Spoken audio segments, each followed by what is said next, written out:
Hey guys, Omni here. Strap in. This is going to be a little bit of a long one because New Rockstars just released their breakdown of the Easter eggs and details you might have missed for Spider-Man No Way Home. I think it goes without saying, if you have not seen the movie, there will be spoilers in this. If you want to know my thoughts on the film, I do have a spoiler-free review up on the channel. We'll be doing a live stream later this week sometime to actually discuss the spoilers of the film because I've been really wanting to talk about it. So you might get us some previews of some of my thoughts in this as we react to some of these little bits and pieces that Eric Voss over there is going to be pointing out for us here today. But this video is creeping on 40 minutes. As I've said before many times when we covered some of their videos, if you're not subscribed to New Rockstars, I highly recommend it. Go check them out. Here we go. Welcome back to New Rockstars. I'm Eric Voss, and this is a breakdown of Spider-Man No Way Home, a true Spider-Verse event that, start to finish, is a love letter to the web slinger's full cinematic history, not only by bringing back past Peter Parkers, but in even subtler ways, echoing little moments that prove how, despite all these guys' different backgrounds, these dorks were destined to cross paths and rescue each other. So I'm gonna break this down scene by scene for everything you might have missed. And folks, I think I found more Easter eggs in this movie than I have in anything I've ever broken down on this channel in 5 years. Before we begin, you can celebrate That's a bold claim. No Way Home by checking out our awesome merch at newrockstarsmerch.com. We have this amazing new limited edition shirt, one of my favorite shirts Epic Hero Shop has ever made, called Strange Entanglement. I can't wait to get mine. It's gonna be my favorite Christmas gift. You can get yours at newrockstarsmerch.com. And thank you to Boxu for sponsoring this video. More on them later. Okay, the opening Marvel Studios title card has been updated slightly so that if you look closely on the whole of the R, replacing Rocket, who was in recent MCU titles, is now Peter Parker. The moment he came back through that portal to join Cap in Endgame, this movie will also make grown men cry, seeing Spider-Man arrive through portals twice. So we open immediately where Far From Home left off, the audio of the news broadcast of J. Jonah Jameson's Daily Bugle revealing Peter Parker's identity by Mysterio's doctored footage. Director John Watts recreated that 2019 scene to near perfect detail before it ended by cutting off Peter's F-bomb. Which itself was a callback to Aunt May's final line in Homecoming. What the f? But now a car horn censors out the word, and MJ is once again in her Joan of Arc shirt, but the three extras behind her are dressed exactly like the three guys behind MJ in the Far From Home scene. But the one major difference is that MJ now wears the broken black dahlia necklace that Peter bought her in Venice and gave to her in London. I actually like it better broken.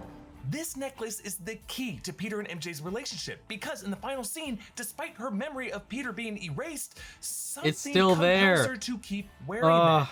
Proof that she wasn't just with Peter because he was Spider-Man, and that she will wait forever for that I love you because she likes things better broken. Notice how one of the onlookers says, "You're just a kid?" Just like one of the onlookers on the train says in Spider-Man 2 when that Peter got unmasked. He's Just a kid. just a kid. Peter swings MJ through Times Square where Jameson's That guy was like, "You're just a kid." includes an image of Peter's face half covered, as it often is in the Spider-Man comics, and they pass two billboards for Rogers the Musical, the Captain America musical from Hawkeye on Disney+. Peter lands MJ on the Queensboro Bridge where they are spotted by passengers on the nearby Roosevelt Island tramway, famous from the 2002 Sam Raimi Spider-Man film as the setting of the final battle where Green Goblin made Peter choose between Mary Jane or suffer the children. And then right after getting that Toby era reference, we get an Andrew Garfield era reference when Peter thwips the manhole cover, recalling the very last time we saw Andrew Garfield on screen as Spider-Man. This is in front of Del Mar's Deli in Queens, Peter's favorite spot that showed up in Homecoming and in a deleted scene in Far From Home. But notice how it now reads Del Mar's 3 for this being the third Tom Holland Spider-Man movie. Back in their apartment, Aunt May dumps Happy, but then they walk in on MJ and Peter declothed, calling back Aunt May walking in on Peter and Ned just like this in Homecoming. But John Watts shoots all of this in a full 2-minute long take to heighten that awkwardness, and kudos to these 4 actors because the timing is so precise. Like when Peter fails to close the window shade the first time. Damn, I didn't even he notice then that. flips it shut, which feels improvised. Like Tom Holland screwed up closing it the first time, but then was just like, oh, Peter could flip it, and then they added in the VFX of the webbing after that. Also notice how Peter wears the same I survived my trip to NYC shirt that he wore in Homecoming as he came back home after Mr. Stark confiscated his suit. It's less baggy on him now because our little guy is grown up. Aw. Daily Bugle broadcasts hammer away at Peter.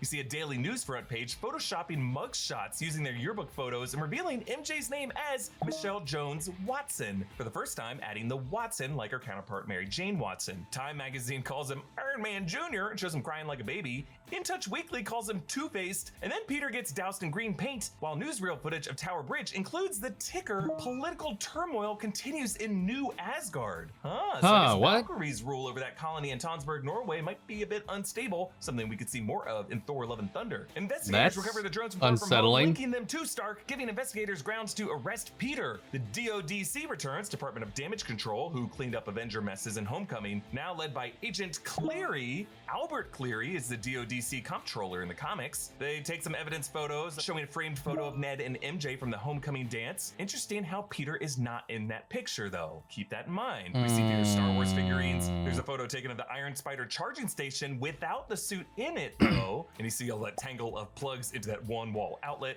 Also, we see the Edith glasses Fire that Mysterio hazard. was trying to steal from him, and a bunch of PlayStation games because Sony. During the interrogation, Peter wears the physics are theoretical, but the Was that a fun is Batman real game? shirt that he wore in Spider-Man Homecoming when Tony Stark dropped him off back in Queens. Agent Cleary says Fury's been off planet for the past year. Why do they Peter know thought that, I he was wonder? talking to Fury during Far From Home, but he was actually talking with the Skrull. I know we know Talos. that, but why Also is the confirming that DODC is know more that? aware of Fury's movements than most Avengers are. Also, that Agent Cleary just made my list of Skrull suspicious ahead of Secret Invasion. Because how else would he know that? Stark Industries, Yeah. the company itself, gets Right? swept up in the investigation. So, I guess Morgan Stark's gonna have to go to public school. The final photo they use of Happy Hogan was his look from No. Iron Man 3 prologue in 1999 when he had long hair and the bolo tie like Vincent Vega in Pulp Fiction. And blowing our minds in the first 10 minutes, they get legal counsel from freaking Charlie Cox, Matt Murdock. Dude, this Daredevil made me from the tear up. Netflix series. Ah, The it was crossover so even good. Crazier than Toby and Andrew in my book because Yeah. A, this is permanent in the MCU, and B, it presents wilder implications for the MCU, suggesting that much, if not all, of what we saw in the Netflix Marvel shows could now be MCU canon. And we just saw I wouldn't Cox's go that co-star far just Vincent yet. D'Onofrio appearing as Kingpin in Hawkeye, and that finale I episode would will like apparently that. give us some clarity on the exact canonicity of all those stories. But to be clear, this Matt Murdock is the superpowered Daredevil. A brick flies in through the window, and he catches it with lightning fast reflexes. Oh But my I God, love it how made me Peter's so hand was fucking also ready happy. to catch that brick too, since he has Spidey sense. It's like, Also, how'd you fun do fact, that? Jon I'm a good Favreau lawyer. played Foggy Nelson in the 2003 Daredevil. Cool. So Yeah. we have to move into Happy's condo. oh where man, I he forgot slanked about that. Tony's dumb E-robot that we saw in the first Iron Man film, also recovered in Iron Man 3, and we saw Happy yelling at it in Homecoming. Now, first on the TV, there are some people complaining about the new changes to the Statue of Liberty, which I agree. Why would you add Cap Shield to it? Also, while they're in the condo, Happy watches Downton Abbey, just as he did in Iron Man 3 when he was in recovery. And by the door, he has a bunch of spare security badges hanging. This was after he lectured everyone in Iron Man 3 that they have to have their one badge on them at all times. As Peter and MJ FaceTime, in MJ's room hangs her sketches of Peter with a rain cloud over his head, but also that one of Coach Wilson from Homecoming. Why are you here? You don't even have detention. Oh, I know. I just like coming here to sketch people in crisis. It's you. There's also that same photo of her and Ned from Homecoming, again without Peter in it, and a photo of pigeons in Venice. And on the bed behind her, she is reading Maya Angelou's I Know Why the Caged Bird Sings. In this conversation, Peter mentions his spider bite. Ever since I got bit by that spider, I've only had 1 week where my life has felt normal. This is actually only the second time in the MCU that Peter really referenced that bite after his chat with Ned in Homecoming. You got bit by a spider? Can it bite me? Well, it probably would have hurt, right? You know what, whatever. Even if it did hurt, I'll let it bite me. Maybe. How much did it hurt? The spider's dead, Ned. Betty Brant hosts the Midtown Morning News still, a job that she apparently also balances with being an intern for the Daily Bugle on TikTok. And she says, "Go get him, Tiger." Mary Yeah. Jane's catchphrase for Peter in the comics and in the past films. Also, you can hear someone in the crowd yelling, "Do a flip!" Just like that guy in Homecoming, Flip, who also came back in Shang-Chi. The Yeah. protester signs include several pro-Mysterio ones, one calling Peter Devil in Disguise. Though, So this like, movie's two separate premise sides of is the country, loosely though. based on the Spider-Man One More Day comic, in which Peter goes to Doctor Strange in search of a spell to make everyone forget that he's Spider-Man, but ends up having to turn to a little girl who is revealed as Mephisto to do this instead. It actually ends with a similar reset as this film, in which Peter's identity is a secret once more, but at the cost of his relationships with MJ and with his his friend. It was a very controversial comic when it came out, but like many great MCU movies, it turned a pretty divisive comic storyline into a really great work of cinema. In the crowd, there's also an MJ supporter. This is a cameo by Darnell Aplin, an actor and Zendaya's real-life assistant. Flash has published a tell-all book called Flashpoint, which is probably a nod to the DC Comics preceding timeline crossover. I mean, that's where my mind went. Meeting alternate versions himself and of Batman, which is being adapted into another cross-franchise event with The Flash in 2022. The school's mural of great inventors throughout history that showed Howard Stark in Homecoming has also now added the faces of Abraham Erskine, who is the inventor of Cap Super Soldier Serum, as well as Hank Pym in the upper right corner. Coach Wilson, Mr. Dell, and Mr. Harrington greet Peter with a display case of Peter's academic decathlon awards and his blazer. There's also a photo of Peter and MJ in Venice, where you it just looks say like photo? Mr. Harrington might have pasted himself in from one of his selfies that he took then. Later on the rooftop, MJ reads a New York Post. That is the salacious tabloid that they actually based the earlier Daily Bugle designs on, reading Peter Parker and his spider minions, showing Peter puppeting Ned and MJ. Below reading,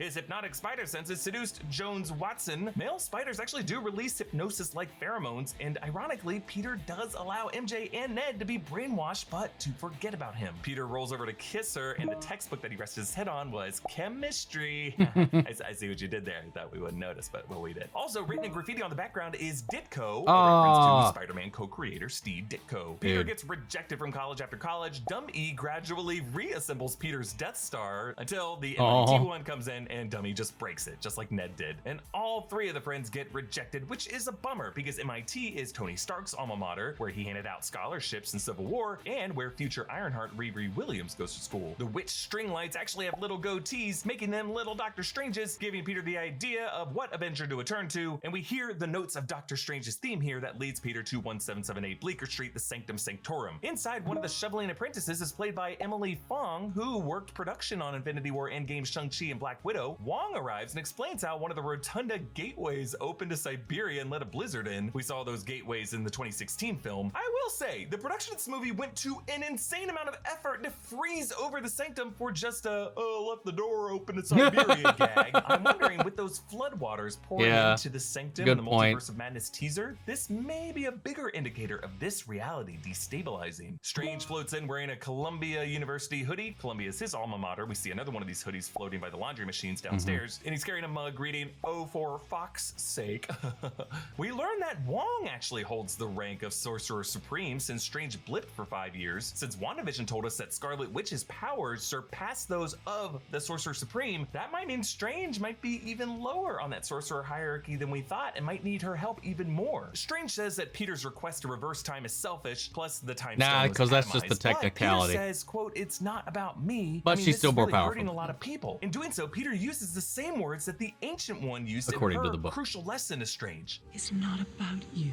And so Strange agrees to help him, using a spell called the Runes of Kafkal. Not sure the spelling, but Kafkal isn't from any of the comics that I know of, but what Wong says, the memory wiping spell travels the dark border between known and unknown realities, suggesting that to enact this spell, you have to kind of bridge with other realities of the multiverse. And he leaves them through a portal. You can see that bell tower in the background. That's actually in the Kamartaj courtyard. Strange explains how the Sanctum is built at an intersection of cosmic energy currents, that they weren't the first to seek this out, with walls thousands of years old, and that they shot an episode of The Equalizer there in the 80s. The spell goes crazy, and Peter shouts, "Basically everyone who knew that I was Spider-Man before should still know." That is the rule by which characters get warped into this reality, also suggesting that Kirsten Dunst, Mary Jane, both Harry Osborn, several others might have also been briefly walking around in the MCU, but also tells us that Venom, through his multiversal symbiote hive mind, must have known that Peter is Spider-Man, though I didn't know when Electro found out that Peter was Spider-Man. Never. Unless there's some kind of Spider-Man Mandela effect that I'm suffering from. It's possible. No, I double checked. I read it. I got the movie and checked it last night. That looks like the glowing arms of Doc Ock, him being one of the characters that are currently spilling into this reality. So Strange has to encase this spell in a prism, similar to how Strange in What If encases Killmonger, Infinity, and Zola Ultron in a prism to contain that reality rupturing chaos. But this prism is a dodecahedron, which is made up of pentagons with 5 sides and 5 corners, because Peter changed his spell 5 times. Strange thought it was 6, but if you listen them back, Peter changed it for MJ, for Ned, for Aunt May, for Happy, and then for everyone who knew. That's 5. So what was the 6th? Well, the 6th may have been a secret change by Doctor Strange so that he would still remember Peter because he loves him. At least that's my theory. Peter suits up in the Iron Spider armor, using extra wings to glide the bridge, and inside his heads-up display, you can read up in the corner, Edith offline. Also, the voice has changed to male, and that's because the DODC has confiscated and disabled all the drone network. It's interesting that they did not take this Iron Spider suit too, but again, when they raided his place, that suit was not charging in the port. So I don't know, maybe Peter tried to flush the nanotech down the toilet. Now, on this bridge, there are a ton of license plates, and I can tell you folks, I looked at all of them because John Watts loves to hide Easter eggs in his license plates. But the only ones I could actually decode to mean anything were a Nissan with SEYS1DP, and earlier there was an anagram book on Peter's shelf, so this plate rearranges to Spideys, plural, which could be a clue for multiple Spideys being in this movie. And of course, the MIT woman's car is 63A5M3 or 63ASM3 for 1963 Amazing Spider-Man #3, the comic debut of Dr. Octopus, who arrives in the scene, played once more by Alfred Molina from the 2004 Spider-Man 2. He looks awesome. Composer Michael Giacchino samples Danny Elfman's Doc Ock theme from that film, and as his claws smash through this bridge, note that the claws light up red, which in that 2004 film was how we knew when the claws were controlling Otto's brain. So this must have happened before Peter converted him, at which point the lights flickered back white. Doc Ock brings up his machine here, his fusion device. We figured, we learned that later on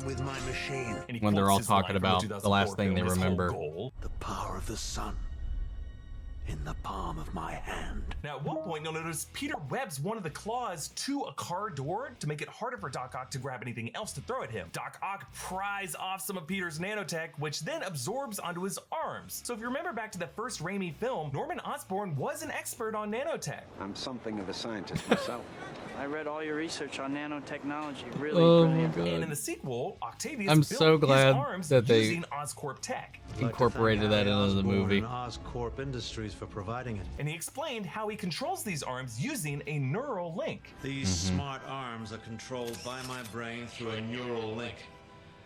Nanowires feed directly into my cerebellum. And since the Stark nanotech is controlled neurally as well, that would allow Doc Ock's tech to be compatible with it. However, that link goes both ways, so Peter is able to pair with the arms and control the arms remotely. And then Otto snaps at his arms saying, "Listen to me," calling back what he said at the end of the 2004 film. Listen to me now. Then Green Goblin swoops so good. in, but Doctor Strange portals them back to the crypt where the lizard is already contained. Doc Ock asks Strange if this is a birthday party, just like Tony Stark referenced Dr. Strange's Jimmy Kimmel bit when they first met. What is your job exactly besides making balloon animals? Peter enlists MJ and Ned. Forgot about asks that. Dr. Strange, How did you know you were made up of magic? Because my Nana says that we have it in our family, and sometimes I get these tinglings in my hands. You should talk to your physician. and later Nana's home has a display of ancient blades, and Ned successfully operates the sling ring, which surprises Strange. So yes, it really does seem like Ned might have a future as a sorcerer in the MCU. Then down in the Undercroft, there's all kinds of creepy goodies. A doll turns its head at them. In the fridge are a bunch of creatures, a floating eyeball in a jar, a claw creeping out from under foil. MJ finds a goatee guard that Strange must use to get his goatee perfectly shaved. And then MJ goes on TikTok to find people on homemade gliders replicating Green Goblin. Another with a Frost Giant cosplay that reads, "I am the Green Elf." And then at the end of this, they're finally able to track down Electro, where Peter also finds Sandman battling Electro with his suit turned inside out. Sandman helps Peter because they were on good terms at the end of the 2007 film, but Electro, Jamie Foxx, now has a new body looking a bit cooler. And while Dr. Connors later calls it out since they didn't know each other while they worked at Oscorp in the same continuity, this new body is never really explained in the movie. Meanwhile, Willem Dafoe, Norman Osborn, They did kind of provide an explanation for it because, and this is something that's been mentioned in other multiversal properties, so I'm going to pull from a little DC stuff here. Like each universe has a unique signature to their matter. Actually, no, What If actually mentioned this because of the Infinity Stones. Like they developed that Infinity Crusher, but it only works on the Infinity Stones from that universe because their properties are different. He says at one point when he came here, the energy was different. And when he started to absorb that energy into his body, it allowed him to reform this new body for himself. So it's not like a full explanation, but that's at least something that he did say in there. Is like, because he got really, I don't know, the taste of the energy of this universe just really intrigued him for some reason. So I don't know what it is. And I mean, there's a lot of more, I mean, obviously the blip is having a lot of radiation has hit this world, so it could be a mix of the cosmic radiation that's kind of infused with the planet on top of the electricity. There's a lot of different ways you could kind of speculate it, I guess, but he did basically just say the energy here is different from our world. That's, again, a reason why it's yellow and not blue, so it's just a different base composition of the electricity here, that when he absorbs it, it gives him a different body than what he had before. And then some hand wavy logic magic. Here we go.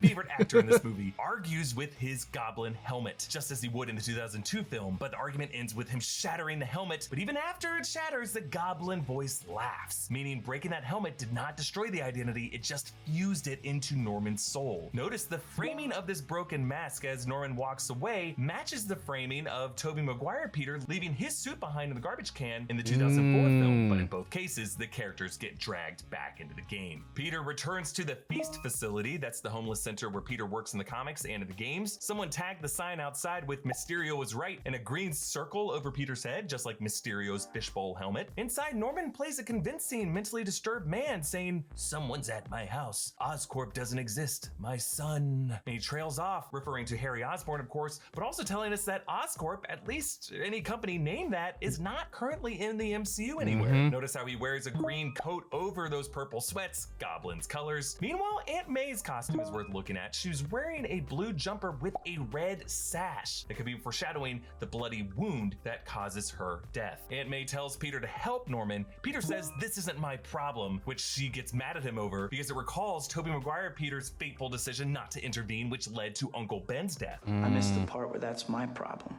J. Jonah Jameson's upgraded Daily Bugle show, which is really thanks to his Spider-Man coverage, now pushes supplements, which is another jab at Alex Jones. The Chiron reads, "Why does Spider-Man hate national monuments?" Yeah, he definitely got an upgrade for his Meanwhile, Otto setup. Octavius recalls the moment he warped, saying he had Spider-Man by the throat, so this must have happened right before Tobey changed him in this moment in the film. These things have turned you into something you're not. Don't listen to them. It was my dream.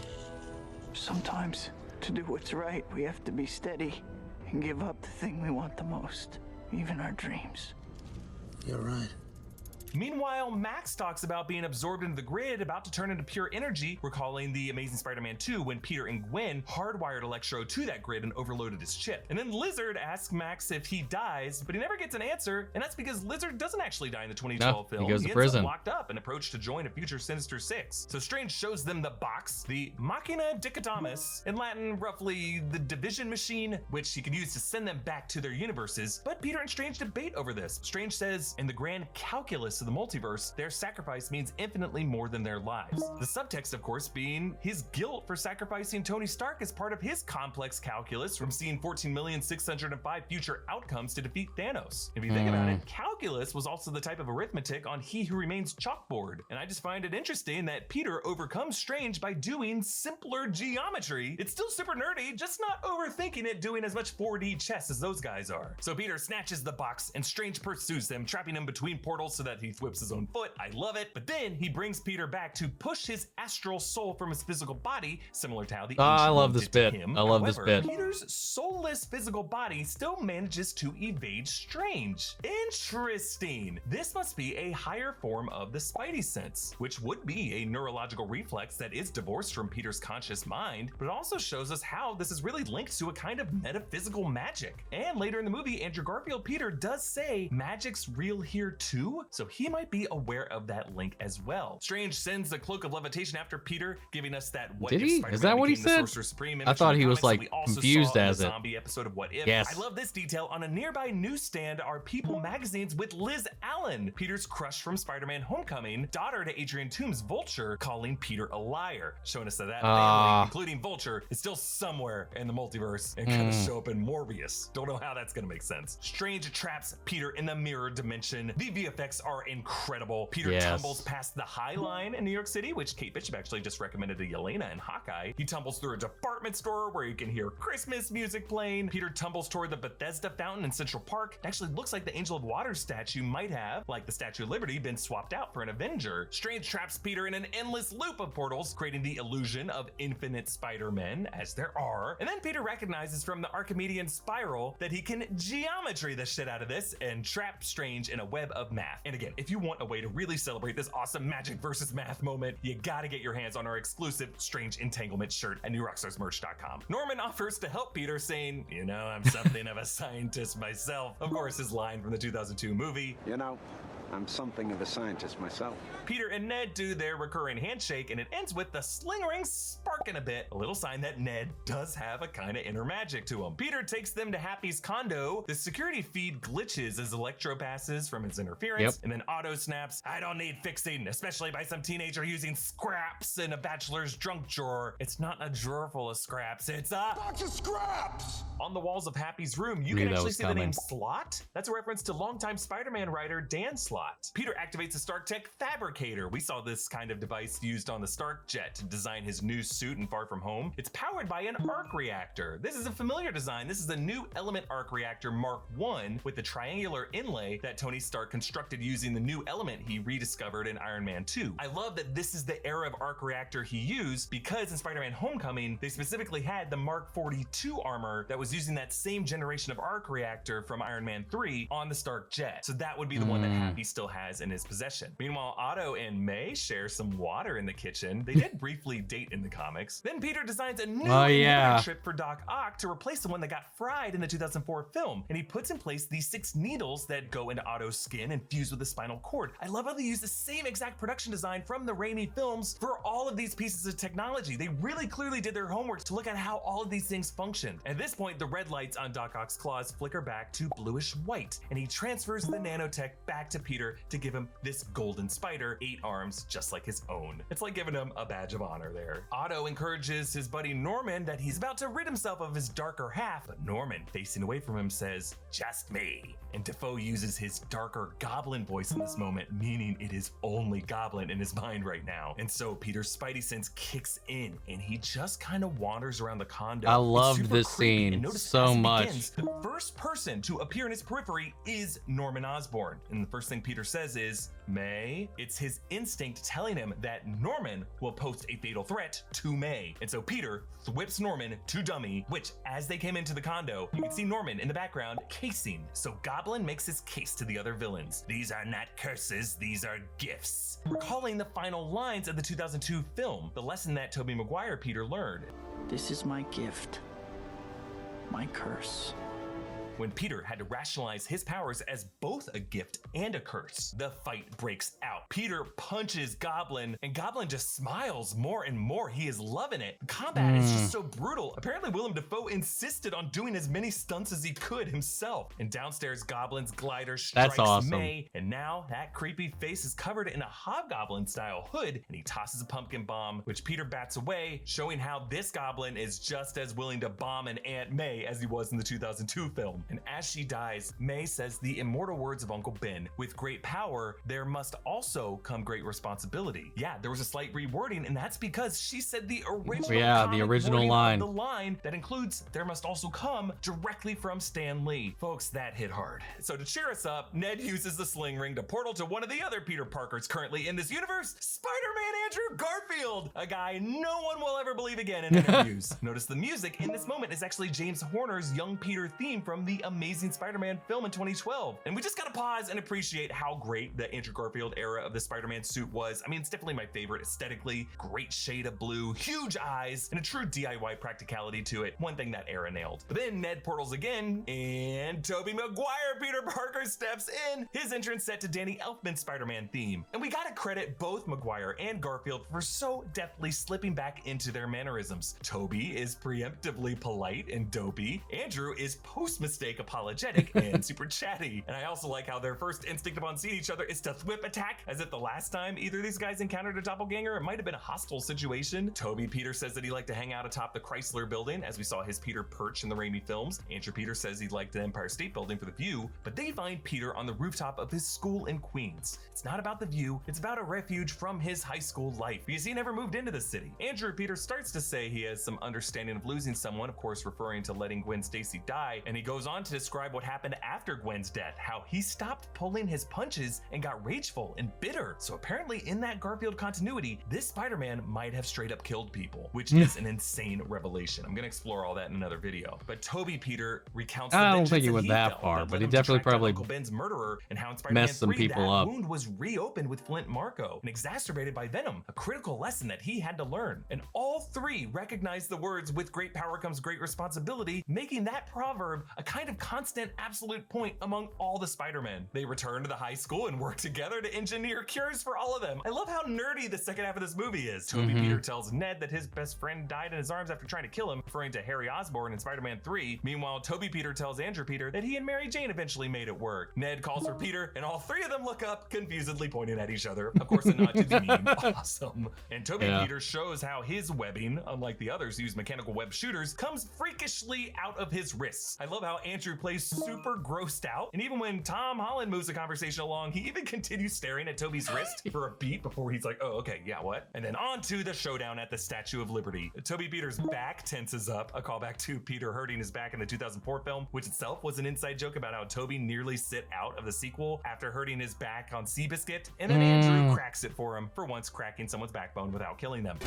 Toby talks about how he fought an alien made out of black goo, of course referring to Venom, his Eddie Brock played by Topher Grace, and setting up Tom Hardy Venom's arrival in the post-credit scene. And then Tom Holland Peter talks about how he fought Thanos, and then Andrew's like, oh, I'm lame. I only fought a Russian guy in a rhinoceros suit, of course referring to Paul Giamatti's Rhino. But I love it. Toby Peter talks him up, saying he's actually amazing, giving Andrew Garfield the credit he deserves. Despite his amazing Spider-Man era, often ranked the lowest by fans, he's still amazing, and now he's got his brothers. But I love how the first time these Peters try to work together, it totally fails, since they are more used to being solo acts. So while Andrew and Toby teach Tom how to mourn and to forgive, Tom teaches them the one thing his era of Spider-Man had that theirs didn't: cooperation with superheroes more powerful than he is. At one point, Toby just straight up screams, "How is this helping?" And Andrew Peter asks if the Avengers are a band, calling back when Bruce Banner asked if the Avengers broke up like the Beatles. The Avengers broke up. We're toast. Like a band? Like a band? Like the Beatles? But they're able to figure it out, and a little subtle detail here that I loved: during their heroic swing, Tom Holland Peter whips to his two brothers to sling them back up with him, so that the three of them can leap together off the Statue of Liberty head right at Electro and Sandman and Lizard. Meanwhile, you see how Electro's bolts at one point fire up in a star shape around his head, like Electro's mask in the comics. Toby Peter manages to revert Thomas Hayden Church Flint Marko. I love how the device lights up and spins the same way the Super Collider did in Spider-Man 3. Then Cool. Lizard jumps into the portal with Ned and MJ, thrashing That's a around nice that little science detail. lab, evoking that school battle in the 2012 film. But then Yeah, I Doc thought Ock that too. helps them fix Electro, and they hit Lizard with the same serum gas that they used as the reigning antidote at the end of the 2012 movie, reverting him to Rhys Ifans' Dr. Connors. And Max Dillon tells Andrew Garfield Peter that he thought he was going to be black, and that there's got to be a black Spider-Man somewhere out there, definitely setting up Miles Morales to step up sometime soon, hopefully, since we do know from Aaron Davis's lines in Homecoming that Miles Morales does exist in the MCU. I don't want those weapons in this neighborhood. I got a nephew who live here. Yeah, sorry, Miles. I'm not gonna make it. Then Green Goblin dives in, snarling, "Can the Spider-Man come out to play?" Calling back his creepy line to Tobey Maguire Peter over the phone in the 2002 film. Can Spider-Man come out to play?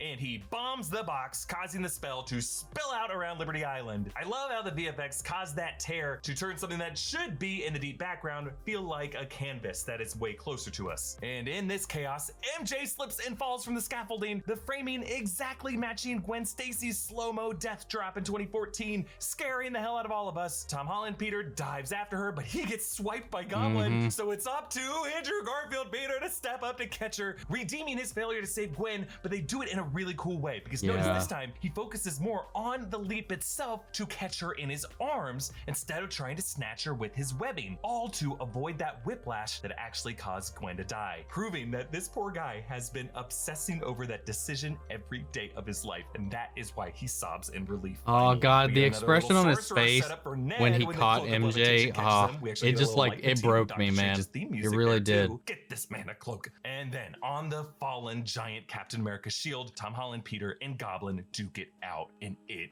is vicious. Peter prepares to kill Goblin, lifting his glider to bring down on him the same way Captain America nearly killed Iron Man in Civil War, using the tool that Peter is now standing on. This kid is moments away from going full John Walker, but Tobey Maguire Peter jumps in, grabs the glider, even though Tom Holland Peter shoves that glider even closer to him. Ultimately, he helps him see the light and to make a different choice, and so Tom Holland proves his change by hitting Norman with the anti-serum and giving him a second chance. Meanwhile, the sky opens up to dozens of glowing silhouettes, presumably other characters who know Peter Parker. Okay, I saw Rhino and Scorpion. Spear looks like Kraven the Hunter. Others match the shape of Rhino. There's another one that kind of looks like Scorpion. I'm gonna go deeper into these in another video too. Oh, so damn Peter it. and Dr. Strange realize that the only way to seal up these cracks is to complete the memory wipe spell as it was intended, meaning everyone will forget Peter is Spider-Man. Notice how, whereas the runes before were thinner, more rushed written, here they are bolder and more authoritative, like the runes cast by Scarlet Witch in the WandaVision final battle. So Toby and Andrew make their final goodbyes, and Toby says, "It's what we do," recalling how Aunt May justified why you should help people. And Peter explains it all to MJ, and he promises he will come find her. Just reminds me a lot of that theme from Eternal Sunshine, how love is too powerful of a force to be bound by memory, and MJ tells Peter that she loves him, but she doesn't let him say it back to her, wagering that the first time he can say it to her on the other side, it'll be so pure and real that that could be the thing that awakens her. And then so, after the spell is complete, the world continues to know that Spider-Man exists, but the name Peter Parker means nothing to them. This is crazy, because it means that Ned and MJ still made it into MIT, but with no physical evidence of Peter Parker's history with them. So in addition to brainwashing everyone's memories, this spell must also have warped all of reality to erase documents, any kind of digital records, any physical mark that Peter Parker left on the world. I mean, does the guy have a birth certificate? A social security card? Yeah, I wondered some of those that questions should have to too. necessitate a new history to be conjured to replace the Peter history that was erased. But, and I hate to point this out, but if you think about it, Peter was often absent from his major events in his life, from his homecoming dance, from his field trips, from his school competitions. He was blipped for 5 years. It's depressing to realize this, but his erasure is not that disruptive to his friends' lives. I mean, essentially, this just means MJ and Ned spent more of their teenage years alone, which for MJ, reading a book by herself is just kind of who she is. Ned tinkering with his Legos is who he is. I mean, yeah, it's sadder the more you think about it, but it's true. That's why Peter makes this sacrifice, because he knows his loved ones can get by without him. And so when he finds them back in the Peter Pan coffee shop, himself a kind of Peter Pan stuck watching kids grow up and move on without him. However, MJ still wears the Black Dahlia necklace. So somewhere deep down, she still loves him. And the coffee cup she gives him, or she just doesn't remember where it came from and just kept it on. By the way, we she actually saw likes the it. Sanctum Apprentice with one of those coffee cups earlier when she was trying to fix that same artifact that Thor also broke in Ragnarok.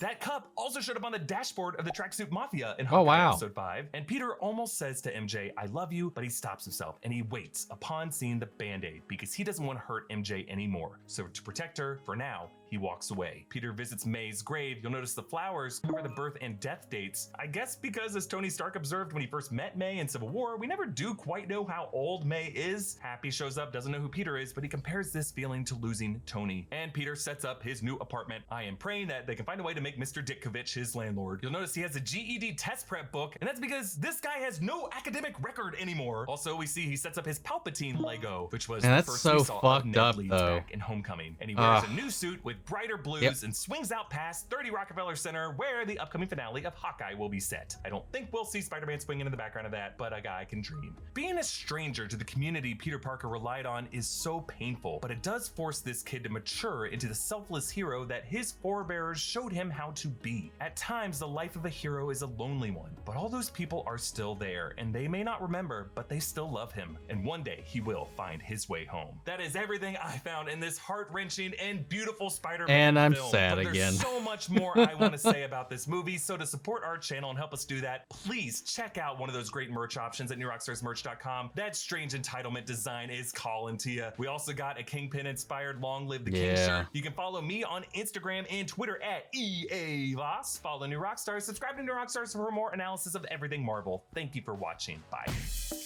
Thank you, Eric, man. That was a long one. That was a good one. Yeah, I'm not gonna linger too much on this one, man. I said what I wanted to say about it. That ending though, it still just like hits. I'm planning on going to see it again tomorrow. But like, I love this movie, man. It was so good. It just gets me worked up, man. I think the biggest thing that I'm trying to like figure out is like, yeah, what even is life for Peter now? Like you mentioned, like, because it, like, he did like when in the breakdown at least word it weird, because at the end the final spell is, at this point it's gotten so out of hand, he has to make everybody forget Peter Parker, period. Not just Peter Parker as Spider-Man, but remove Peter Parker from the memory of everybody in this world. And that's what he ended up doing. So that's why we saw all this go down. But that's like a good question, though. Is there no school records? Is there no documents of a Peter Parker? Did those get erased? Like, is it more than just the memory? Did it reality alter his life?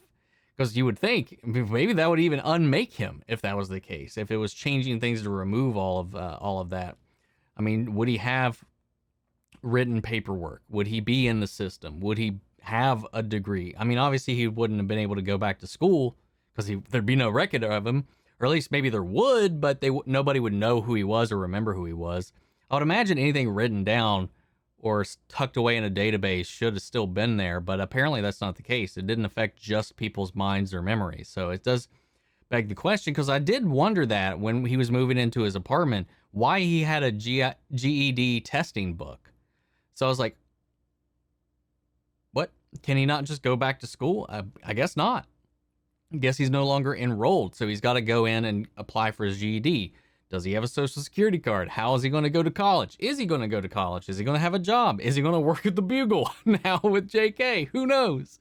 There's a lot of questions for the future of Spider-Man, but I really dug that final suit, that new suit. We didn't get a good look at it, but the classic colors, the sheen to it, the classic comic book accurate look to the design as well, and it's just spandex, no tech, no nothing. One of the main things a lot of people have been complaining about resolved right then and there with that, and I can't wait to see it in action.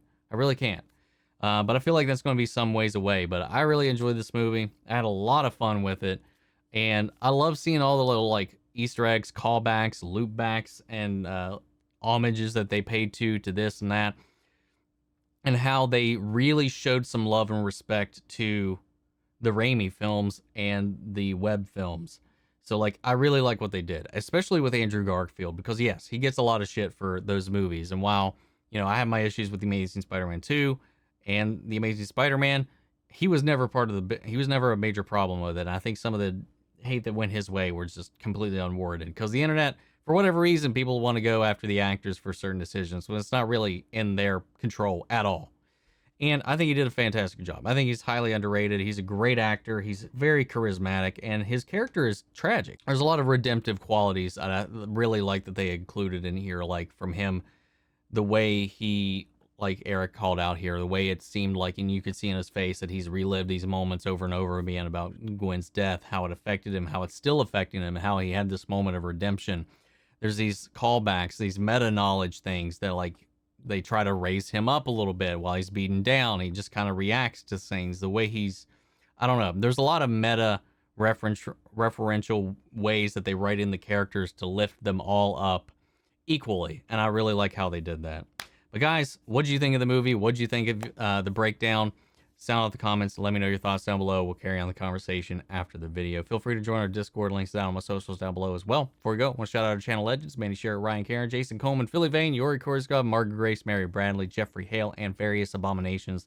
Thank you guys so much for your continued support. I'll see you guys in the next video. Take care, everybody.